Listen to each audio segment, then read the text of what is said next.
एक सरसब्ज गांव में एक गरीब मगर मेहनती किसान रहता था। वो रोज खेतों में काम करता, लेकिन फसल कम और परेशानियां ज्यादा होती जा रही थी।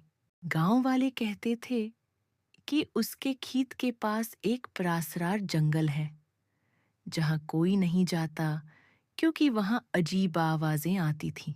एक दिन शदीद गर्मी में किसान थक कर जंगल के किनारे बैठ गया। अचानक उसे किसी के रोने की आवाज सुनाई दी। किसान ने हिम्मत करके आवाज की तरफ कदम बढ़ाए। वहां उसने एक खूबसूरत परी को जख्मी हालत में देखा। परी दर्द में थी, मगर किसान ने बगैर डरे उसे पानी पिलाया और पते से उसके जख्म पर पट्टी बांध दी। परी ने हैरानी से किसान को देखा और कहा, तुम मुझसे डरे नहीं, मैं तो जंगल की परी हूं। परी ने हैरानी से किसान को देखा और कहा, तुम मुझसे डरे नहीं, मैं तो जंगल की परी हूं।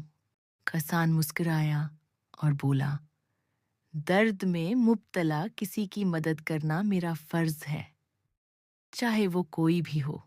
परी उसकी नेकी से बहुत खुश हुई और उसने किसान से एक ख्वाहिश मांगने को कहा।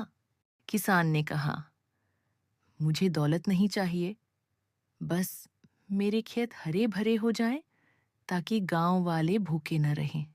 परी ने खुश होकर अपनी जादुई छुड़ी घुमाई। अचानक खेतों में हरियाली फैल गई और फसल लहलहा उठी। ये खबर पूरे गांव में फैल गई। गांव वाले हैरान रह गए और किसान की तारीफ करने लगे। कुछ लालची गांव वाले जंगल जाकर परी को पकड़ना चाहते थे, मगर परी सब देख रही थी। परी ने लालची लोगों को खबरदार किया और कहा कि लालच हमेशा नुकसान ही देती है। गांव वालों को अपनी गलती का एहसास हुआ। उन्होंने किसान से माफी मांगी और वादा किया कि ईमानदार रहेंगे। परी ने किसान को दुआ दी और कहा कि तुम्हारी नेकी हमेशा इस गांव की हिफाजत करेगी। ये कहकर परी रोशनी में बदल गई और आहिस्ता आहिस्ता आसमान में गायब हो गई। इस दिन के बाद किसान खुशहाल हो गया और गांव में मोहब्बत, इत्तेहाद और खुशहाली आ गई। इस कहानी से हमें ये सीख मिलता है कि नेकी, हमदर्दी और बेलौस मदद का सिला हमेशा अच्छा मिलता है।